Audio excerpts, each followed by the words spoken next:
We're continuing our series called Faithful. We've been going through Hebrews chapter 11. All right, so we've been going verse by verse, or character by character rather, through Hebrews chapter 11. And Hebrews chapter 11 is the Hall of Faith, as it's known. So it's a list of these people who are in the Old Testament who just exhibit tremendous faith. And the writer is trying to encourage us to have great faith. And so he's saying, hey, I want you to look at these people who, in the midst of difficult situations, in the midst of overwhelming odds against them, believed God and pushed through and triumphed and experienced victory. And look to them. If you're discouraged, if you need a little bit of encouragement, look to these people because they're not perfect, but they show us in different ways how to believe God and how to have faith in our own everyday situations. So we've been going through them. We've been looking at Abraham. We've been looking at Joshua, Rahab. We've looked at Gideon, Daniel. We're just going through these. They're incredible. If you've missed any of them, I want to encourage you, go online,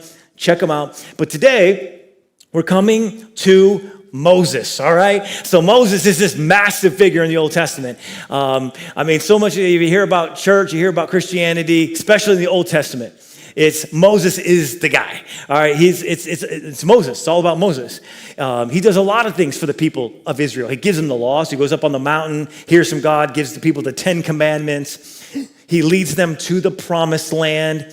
And maybe most significantly, he leads them out of slavery from Egypt. So he's just a very important figure in the Old Testament. And Moses' story, in a unique way, is all about the power of a setup, okay? So how many of you know most of life, significant moments that take place have a backstory, right? They have a backstory. There's something that was contributing. There's a little bit of a background. There's a setup that goes to it. And so like for a football game, a championship football game, which, by the way, can we give it up for the Lee Summit Tigers, everybody? I don't know if you knew this. Won the state championship last night. We didn't watch the game, but my wife was following along and just updating the score. And it was going back and forth and back and forth and back and forth. And they won just at the last couple of minutes. And the last couple of minutes matter, but how many of you know what kind of supported the last couple of minutes was everything that happened before, the 3 quarters that happened before it. This is what happens. Context matters. Okay, setups matter. Like if you're going to tell a joke, all right, you've got to have the setup. If the punchline is going to make any sense, how many of you know you have to know the setup, right? So to illustrate, I thought we'd do a couple of jokes where I'm just going to give you the punchline without the setup, and then I'll give you the setup, and you bet, and you'll laugh hysterically because these are some really good jokes. Are you ready? So I'm going to give you the punchline, and then I'm going to give you the setup, okay? And it's going to be, okay, you ready? Here we go. Okay. They'd crack each other up. No, you don't know, right? It's like, why don't eggs tell jokes? Nah, you're not feeling it, Lily? Not feeling it? All right. Okay, I know you're probably like, I hope he has 10 more. I only have 1. I'm so sorry. Okay. An impasta. What do you call fake spaghetti? Okay. The power of a setup. I'm sorry, I was struggling for illustrations, okay, today, but all right, there we go. The power of a setup. All right, I want to look at Moses' story because if you look at Moses, it's all about his backstory. It's the power of a setup. We're going to look at this, Hebrews chapter 11. The beautiful thing about Hebrews 11 is that a lot of these characters that we've looked at, other than Moses, we've had to go to the other material to like really build the message. But for Moses, we're going to stick primarily to Hebrews chapter 11. And we're just going to look at this because what he's trying to help us see is really, really powerful. So Hebrews chapter 11, we're looking at the backstory of Moses. If you're ready to jump in, say I am.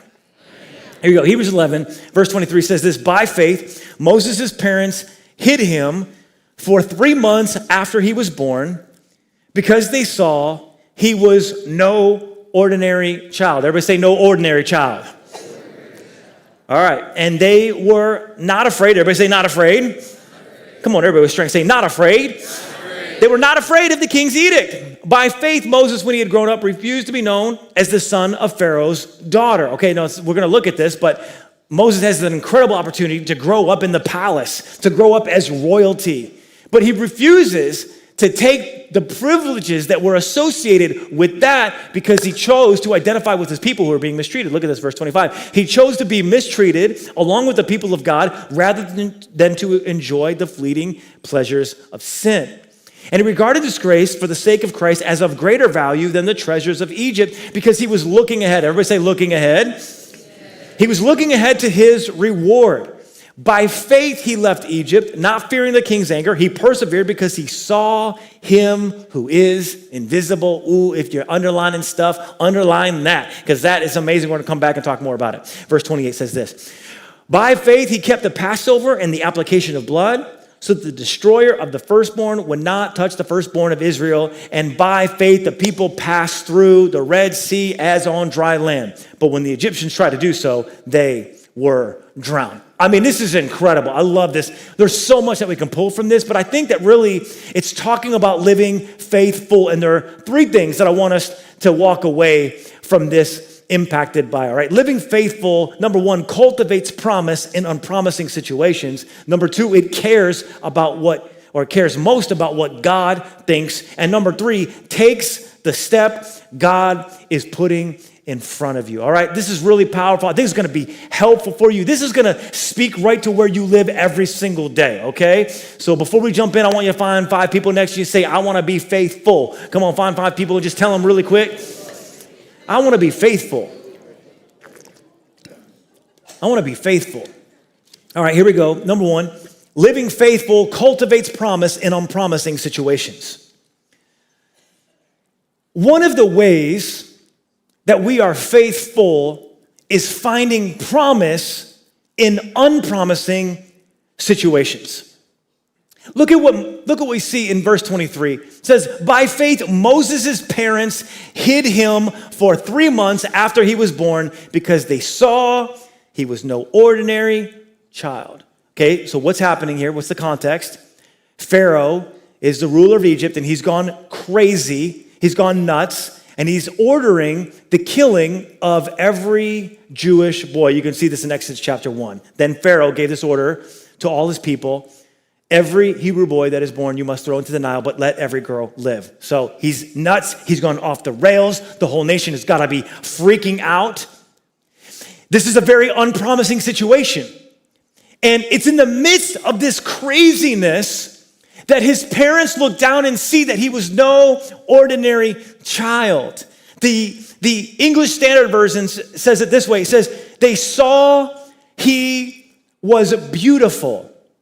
Now, can we just have a moment of honesty here in church that when it comes to babies and beauty, beauty is usually in the eye of the beholder. Come on, somebody. You know what I'm saying. Like, I'm just saying. Okay, I'm not talking about your baby. Your baby was beautiful. I'm not talking about your grandbaby.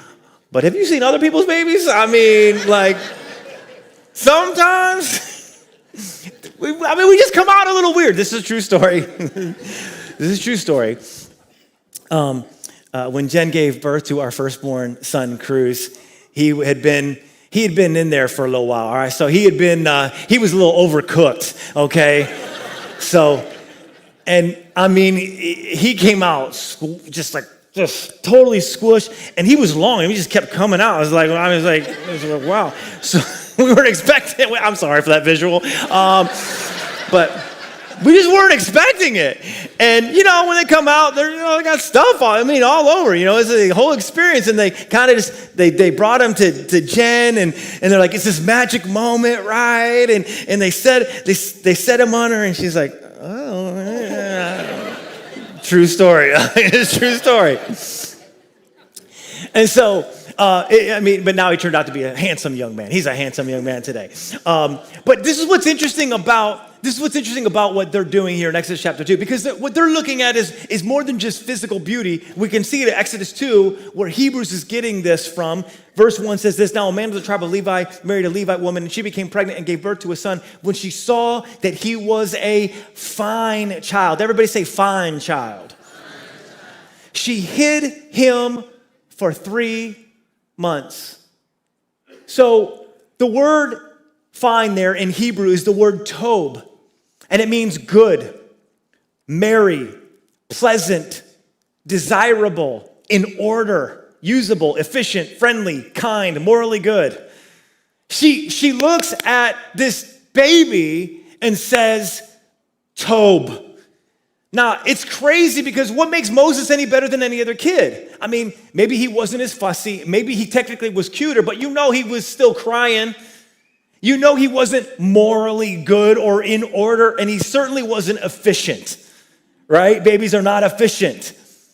But his mother says, I see Tob in this young child.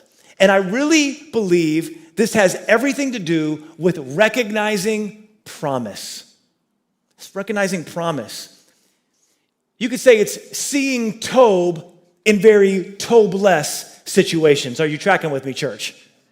Because that's what she's doing. I mean, what makes Moses any different? But what if she doesn't see Tob? What if she just goes along with what everybody else is doing and allows this baby to die? I mean, this is a significant moment, right? She is seeing beauty in the midst of a very unbeautiful situation. Are you tracking? And this is what living faithful looks like.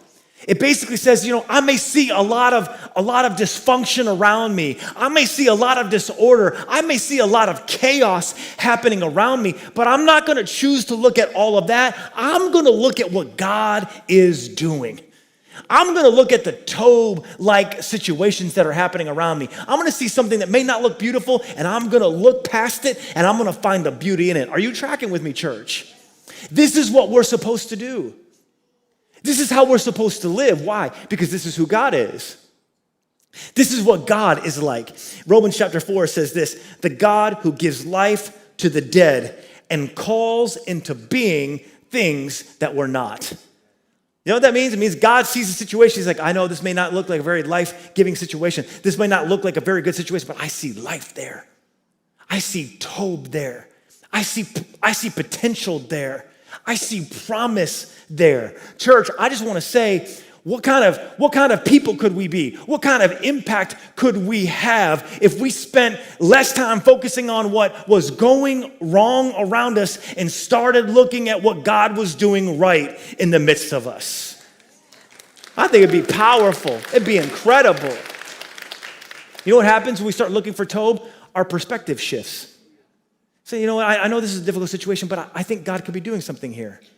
Our perspective shifts. Our faith rises. Our prayer life increases. And all of that leads to more miracles taking place. This is, I mean, think about it. If his mother does not do this, who's gonna be the deliverer for the people? But she does, because she sees life. She sees hope in the midst of a hopeless situation. Church, I just want to say this is our job. As parents, as leaders, as co-workers, as employees, as employers, as people who are living in a very broken world. Come on, can we just admit that the world is broken? Can we admit that the world is jacked up?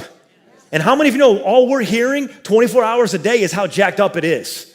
You open up your phone, turn on the TV, you're gonna just hear about how terrible things are and how horrible things are. And man, this is so bad. And oh my gosh, I just think as the church, we should just retreat and just, everything's so sad. And I'm just gonna get over here, us four no more. And we're just gonna hold on until Jesus comes and just, oh, Jesus.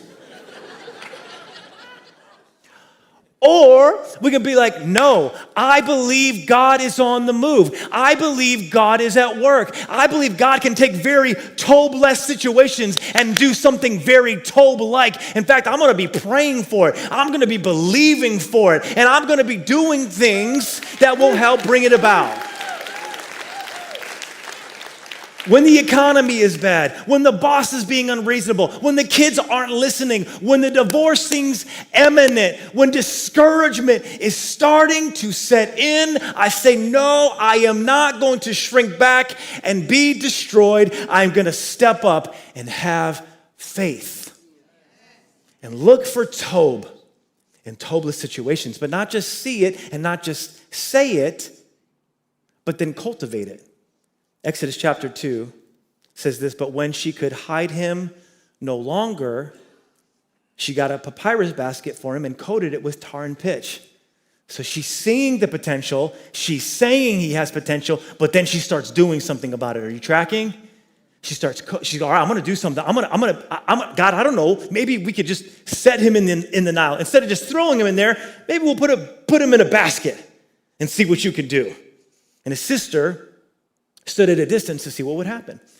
Verse 5, then Pharaoh's daughter went down to the Nile to bathe, and her attendants were walking along the riverbank, and she saw the basket among the reeds and sent her female slave to get it. She opened it and saw the baby. He was crying, and she felt sorry for him. This is one of the Hebrew babies, she said. Then his sister asked Pharaoh's daughter, shall I go and get one of the Hebrew women to nurse the baby for you? Yes, go, she answered. So the girl went and got the baby's mother. Oddly enough, ironically enough, come on, somebody, God's doing something here, right? This is crazy. This is insane. This baby should be dead. But now this baby's having a chance because his mom saw some promise and potential. Do you see it? I love this story. And so his mother came and got the chance to nurse the child. So the woman took the baby and nursed him. And then when the child grew older, she took him to Pharaoh's daughter and he became her son. This is nuts. She named him Moses, saying, I drew him out of the water. Isn't this cool? I don't know if you all are tracking, but like this is the original Fresh Prince of Bel-Air story right here. I mean, you know what I'm saying? I mean, like this is, right? I mean, tough situation, growing up in the palace. This is incredible. This is amazing. This is a chance of a lifetime. He's going to grow up as a royal. And this is what it took. It took his mom not just seeing it and not just saying something about it, but then doing something about it, cultivating it, putting some tar around this basket so that maybe it will flow. I don't know. Maybe I don't know what God can do. We're just going to set it out there and see what happens. This doesn't make any sense. Maybe she knew it was by where Pharaoh's daughter would bathe. Maybe she knew that, but she didn't know that she would come down and bathe at that time, or maybe that she would even care about it. How many of you know she was taking a chance? But she was doing something. This is what we have to do. We have to cultivate opportunities.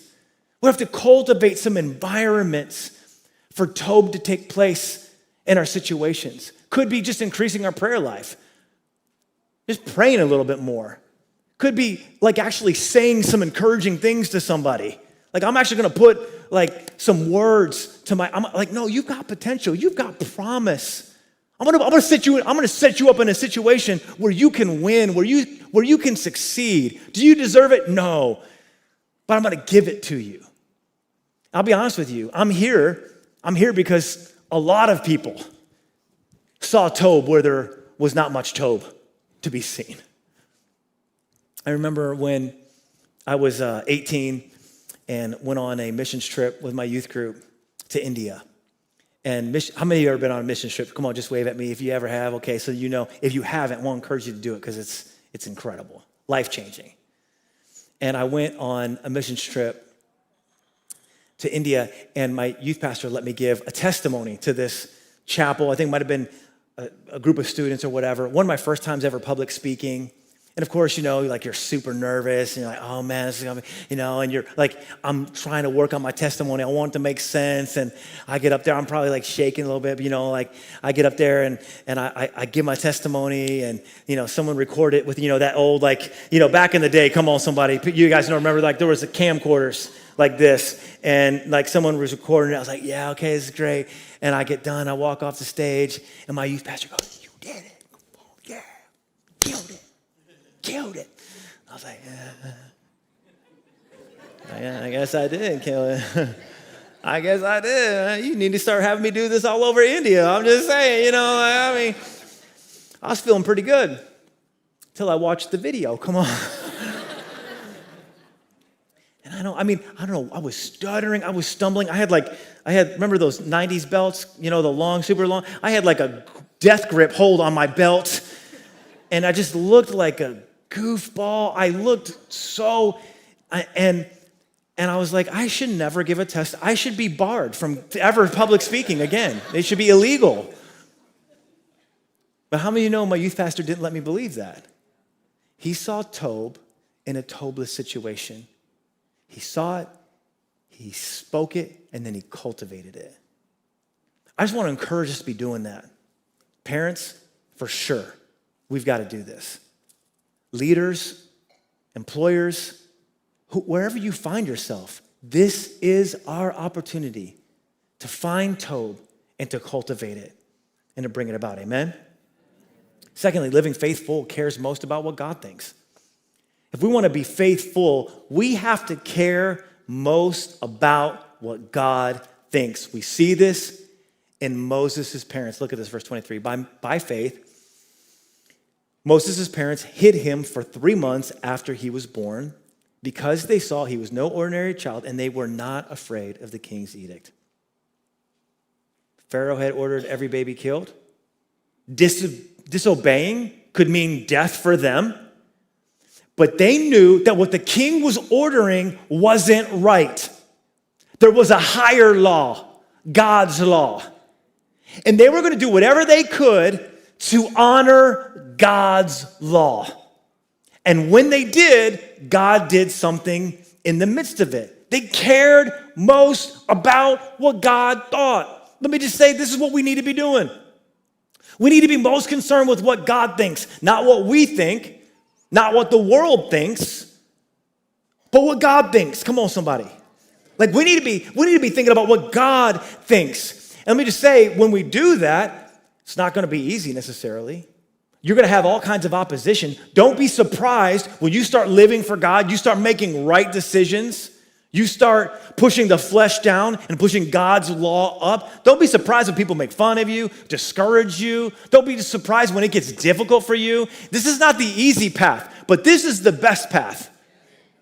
This is the path that we should be on because this is the blessed path and this is God's path. Hebrews 11 says that it shows us that we'll inspire those around us when we do this. Look at Hebrews 11, verse 24. By faith, Moses, when he had grown up, he refused to be known as the son of Pharaoh's daughter. He chose to be mistreated along with the pleasure of the people of God rather than enjoying the fleeting pleasures of sin. He regarded disgrace for the sake of Christ as of greater value than the treasures of Egypt because he was looking ahead to his reward. By faith, he left Egypt, not fearing the king's anger. He persevered because he saw him who was invisible. I'll come back to that in a second.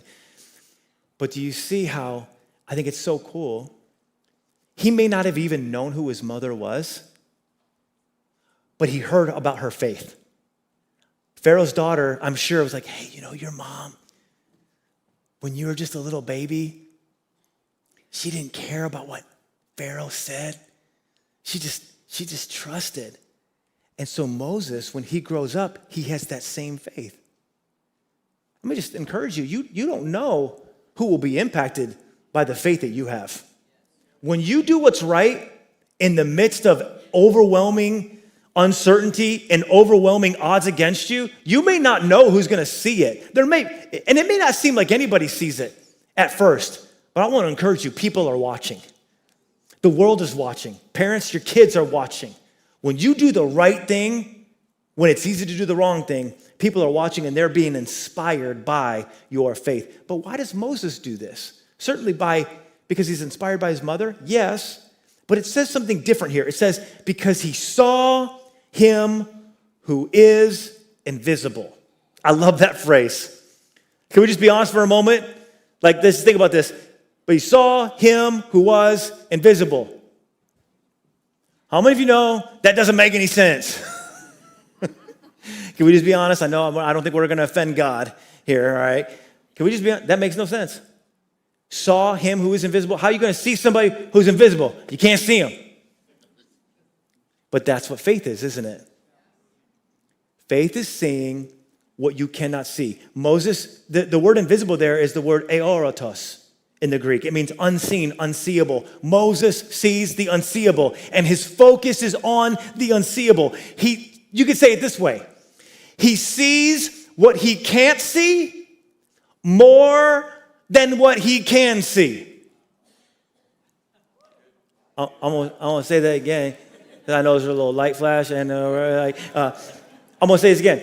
He sees what he can't see more than what he can see.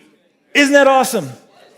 That's where our focus needs to be, y'all. Like, that's where our focus needs to be. If you want to live with vitality, true spiritual vitality, if you want to understand what this life is all about, you've got to look at the things that are unseen more than the things that are seen. You've got to know that there is a God. You got to know that he is good. You got to know that he is alive and that he is moving, he is working, and you've got to align yourself with that intentionally so you can experience what this life is all about. You've got to see the unseen. And it doesn't get any easier for Moses because he ends up leaving the palace because he sees his people being mistreated and wants to do something about it. Now, I've never lived in a palace. I've never even been in a palace. But I would imagine if I grew up in a palace, it'd be hard to leave. You know what I'm saying? You get used to the good life. I'm sorry, butler. Can you bring me soda water, some lime, and some nachos, please? That'd be nice. It'd be really. You have that, you're not giving that up. Unless you realize that that's not what it's all about. Unless you realize that all this stuff is just stuff. And there is a greater reality. There is a better kingdom. There is a real kingdom. It's the kingdom of God. It's the kingdom of life. It's the kingdom of hope. It's the kingdom of truth. It's the kingdom that doesn't disappoint. If you live for stuff, and stuff is the subject of and object of your satisfaction, it will disappoint you. It will disappoint you. If you live for people's opinions, they will disappoint you. If you live for your own opinion, you'll disappoint yourself. But if you live for God, all chips in at the center of the table saying, God, I'm in on you. You will not be disappointed. It is the real kingdom. It is the greater kingdom. It's the kingdom worth living for. And the third thing is this: living faithful takes the step God is putting in front of you. I love how Hebrews 11 just kind of summarizes this whole experience with Moses. Verse 29 says, but by faith, the people passed through the Red Sea as on dry land. But when the Egyptians tried to do so, they were drowned. It's so matter of fact. Like, oh yeah, and by the way, they just, Red Sea, they just walked through, and then the Egyptians try to follow them, and then they drown. Like, just happens every day. How many of this is crazy? For those of you who aren't familiar with the story, let me just summarize it real quick. 10 plagues. Moses Pharaoh's like, all right, go, get out of here, leave. And the people start heading out. Moses is leading the people. They're not sure where they're going, but God's going before them. And they start leaving, and all of a sudden, Pharaoh changes his mind. You know what, actually, I don't want you guys to leave. Come back here. Starts chasing them with their army. And so now they come up to the Red Sea. They're faced with this ocean and an army behind them. And the people are like, great, Moses, thanks for bringing us out here just to die. This is not a winnable situation. There's no Tob here. This is killing my Tob, Moses. Thank you very much. And then God tells Moses, take that staff and go lift it up, and the water's going to part. Now, for us, we've read the story, we know the story, we saw the cool little video at the beginning when it's doing this and the water on the side, so we have this, how many know Moses never saw that? So all he's hearing is God say, I just want you to go over there, lift up your staff, it's gonna be great.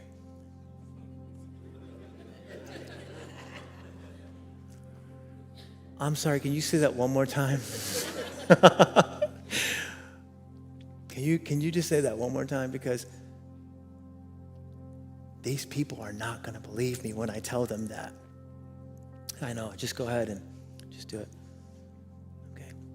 Hey, guys, I know like we got that army over there and everybody's freaking out and y'all want to kill me, but I'm just going to go lift the staff up and God's going to take care of it. So let's go. Oh, Jesus. God, I just prayed. This is crazy, Lord. I don't know why you're doing this to me. Okay, okay, there we go.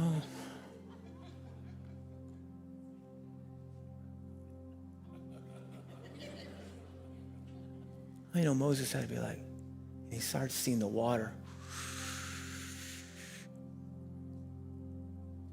And he went from like, to like,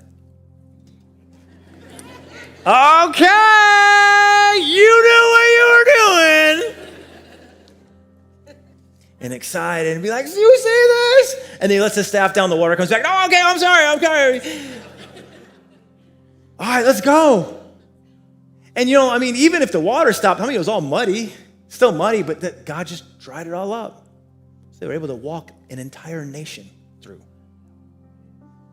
All right, so they get to the other side, and everyone's like, this is crazy. They're, doing the Jewish dance. Dun, dun, dun, dun, dun, dun, dun, dun. I mean, they're like excited. This is incredible. And then then the Egyptians start following like, oh, snap, this is going bad. And God's like, let down your staff. And he lets it down and water just problem solved. This is like, are you kidding me? This is insane. It does not make sense. It is not possible. But God. And it took Moses taking a step. Lifting up that staff. But how many of you know it didn't start with that step? How many of you know it started when Moses first went to Pharaoh and said, let my people go? But how many of you know it didn't start with that step?